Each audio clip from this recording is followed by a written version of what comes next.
അർദ്ധരാത്രി 12 മണിക്കാണ് രമണിയുടെ വാതിൽ സുഖു വന്ന് മുട്ടിയത്.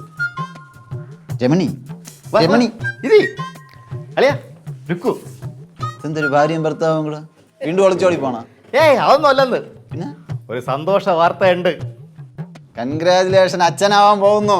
അയ്യോ അതല്ല, അങ്ങോട്ട് അതല്ല, വേറെ നമ്മുടെ കുടുംബാമ്പലം ഉണ്ട്. കുടുംബാമ്പലം? ചെറിയൊരു കുടുംബാമ്പലമാ. കുടുംബത്തിലെ അമ്പലം, കുടുംബക്ഷേത്രം. അത് അവിടത്തേക്ക് പരസ്യം വേണം, അഗ്നിപത്രത്തിലൂടെ അത് കൊടുക്കണം. അത് ആദ്യം ഒന്ന് പറയട്ടെ, കേക്ക്. അവിടെ ഒരു ചെറിയ പ്രോഗ്രാം, നല്ല പ്രോഗ്രാം എന്തായാലും നന്നായിരിക്കണം. അളിയാ, ഞാൻ വന്ന് അവതരിപ്പിക്കണം.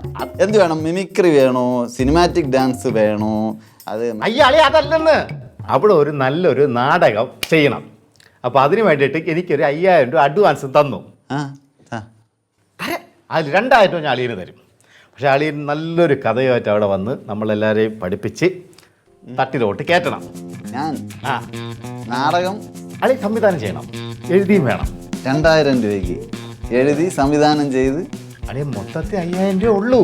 പക്ഷെ നമ്മൾ പൈസ അല്ലല്ലോ നോക്കണം. നമ്മളെ കുടുംബക്ഷേത്രത്തിൽ ഒരു പരിപാടി നടത്തുക എന്ന് പറഞ്ഞാൽ അത് എന്റെ അന്തസ്സല്ലേ. അങ്ങനെയാണെങ്കിൽ യോഹന്നാന്റെ പടപ്പുകൾ എന്ന് പറഞ്ഞിട്ട് ഒരു നാടകം അങ്ങ് ചെയ്താലോ? ഓ, അമ്പലമാണല്ലേ? അമ്പലം. അപ്പൊ അമ്പലമാകുമ്പോ ഭക്തി വേണോ? ഭക്തി വേണോന്നില്ല. ദേവീക്ഷേത്രോ? ദേവീക്ഷേത്രം. ഭക്തി വേണമെന്നില്ല, നല്ലൊരു നാടകം നന്നായിരിക്കണം. പിന്നെ നാടകം എന്ന് പറയുമ്പം മെയിനായിട്ട് വേറൊരു കാര്യം കൂടെ ഉണ്ട്. നായകൻ ഞാനായിരിക്കണം. നന്നായിട്ട് ചെയ്യും സാറേ, നന്നായി മിടുക്കണം ചേട്ടൻ, നന്നായിട്ട് അഭിനയിക്കും. ഈ കിഴങ്ങനാ? വീട്ടിലൊക്കെ നന്നായിട്ട് അഭിനയിച്ച് കാണിക്കും. വീട്ടിൽ അഭിനയിച്ചോട്ടെ, എന്റെ നാടകത്തിൽ അവനെ എടുത്ത് വെക്കാനൊന്നും പറ്റില്ല. എന്റെ അന്തസ്സായിട്ടുള്ള നടൻ വേണം എന്റെ നാടകത്തിന്. അളിയ എന്താ അങ്ങനെ പറഞ്ഞത്? എന്റെ കുടുംബക്കാരാണ്, ഇവരുടെ കുടുംബക്കാരോട് എനിക്കൊന്ന് വിലസാൻ വേണ്ടിയുള്ള സ്ഥലമല്ലേ അളിയ? ഞങ്ങൾക്കൊരു ഗമയൊക്കെ വേണ്ടി സാർ. ഒന്നാമത് കല്യാണം കഴിഞ്ഞിട്ട് ഗമ വേണമെങ്കിൽ ഒരു കാര്യം ചെയ്യും, രണ്ടുപേരും കസേരയിട്ട് സ്റ്റേജിന്റെ ഫ്രണ്ടിലിരുന്നു. അപ്പം കാണുന്നവർക്ക് എല്ലാവർക്കും ഒരു ഗമയും കിട്ടും. അതല്ല അളിയ, ഞാനൊരു കലാകാരനാണെന്ന് കൂടെ അവിടെ തെളിയിക്കണ്ടേ? നീ കലാകാരനല്ലല്ലോ, കലാപകാരനല്ലേ? അല്ല അളിയ, അങ്ങനെ ആവശ്യമില്ലാത്ത കാര്യങ്ങൾ. ഞാൻ പറഞ്ഞില്ലേ ജയ, എൻ്റെ നാടകങ്ങൾ എന്ന് പറയുന്നത് ഇത്തി സ്റ്റാൻഡേർഡ് ആയിട്ടുള്ള, കാണാൻ ഭംഗിയുള്ള, മെനയുള്ള നടന്മാർ വേണം. അതാണ് ഞാൻ പറഞ്ഞത്, ഞാൻ നായകനാവാന്ന്. നിനക്കതില്ല എങ്കിൽ നിന്റെ പേര് ഞാൻ ആദ്യം പറയില്ലേ. ഞാൻ ഒരു കാര്യം ചെയ്യാം, നമ്മുടെ പവികാന്തനെ നായകനാക്കാം. Smart and young boy. അവനെ ഞാൻ ഏത് വേഷം ചെയ്യും? നീ അതിലൊരു കഥ ഉണ്ടാക്കണം. എന്നാലും ഒരു കിളവന്റെ വേഷം തരാം, നീ ഞെളിഞ്ഞു നിന്നോ.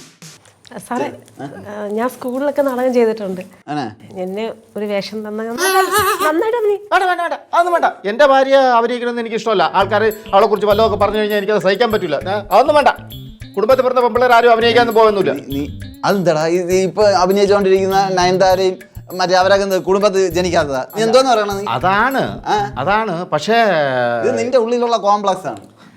ഞാൻ രക്ഷപ്പെടുന്നുള്ള, ഞാൻ രക്ഷപ്പെട്ട് നവലി നടിയായിട്ട് മാറുമെന്നുള്ള ഒരു ചിന്തയാ. ആ കൊച്ചിനെ കഴിവുണ്ടെങ്കിൽ കാണിക്കട്ടാ. നിന്നെ നടിയാക്കാനല്ല ഞാൻ കെട്ടിക്കൊണ്ട് വന്നത്. ജയ എന്റെ മുന്നിൽ സ്ത്രീകൾക്ക് സ്വാതന്ത്ര്യം കൊടുക്കണം ജയ. ഞാൻ എന്റെ ഭാര്യ ഒഴിച്ച് ബാക്കി എല്ലാ സ്ത്രീകൾക്കും സ്വാതന്ത്ര്യം കൊടുക്കോളിയാ. അതെന്ത് നിന്റെ ഭാര്യയൊക്കെ? അവൾ എന്റെ മാത്രമാണ്. അവൾ എന്റെ മാത്രമാണ്. അതെന്തെങ്കിലും അളി എന്ന് റെഡിയാക്കും. നിനക്കില്ല ഇതിൽ വേഷം. നീ അവളെ അഭിനയിപ്പിക്കാന്ന് പറയെങ്കിൽ ചെയ്യാൻ. അല്ല, സ്ത്രീകൾക്ക് സ്വാതന്ത്ര്യം കൊടുക്കണം.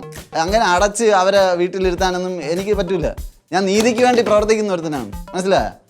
അവൾക്ക് വേഷം കൊടുക്കാൻ പറ്റുമോ? എന്തെങ്കിലും ചെറിയ വേഷം. അത് ഞാൻ ഡയറക്ടർ എന്നല്ലേ നിയാപിക്കാൻ വന്ന ഞാൻ നോക്കിക്കോളാം കേട്ടാ. നീ ആ മൂലയ്ക്ക് വല്ലോ നിന്നു. പിന്നെ അളിയന്റെ ഇഷ്ടം പോലെ ചെയ്യും. പക്ഷെ പരിപാടി ഗംഭീരമായിരിക്കണം. പരിപാടിയൊക്കെ ഗംഭീരാവും. അപ്പൊ ഒരു കാര്യം ചെയ്യാം, നമ്മളെ പിള്ളേരൊക്കെ ഉണ്ട് വീട്ടിലുള്ള അഭിനയിക്കോടെ. അതൊക്കെ നന്നായിട്ട് അഭിനയിക്കും. എല്ലാ പിള്ളേരും നന്നായിട്ട് അഭിനയിക്കും. തന്നെ പുറത്തുനിന്ന് ആളിനെ ഇറക്കണോ? ആര് പുറത്തുനിന്ന് ആരും വേണ്ട, നമ്മള് മാത്രം മതി. നമ്മളെ കുടുംബക്കാരൻ വേണമെങ്കിൽ KPSC ആളിനെ ഇറക്കാം. വേണ്ടളിയാ. പക്ഷെ 5000 രൂപയല്ലേ ഉള്ളൂ. അതാണ് അഡ്വാൻസ് തരാം. എപ്പോ വരുമാനം തരൂ? ഉണ്ട് അളി, പേടിക്കണ്ട. ജയന്റെ വാക്കാണ്. നാടകം ഒന്ന് സെറ്റ് ആക്കട്ടെ. യോഹന്നാന്റെ ഇത് വേണ്ട, അതൊന്നും വേണ്ട, അല്ലാത്തത് മതി. ശരി. ശരി, നമസ്കാരം.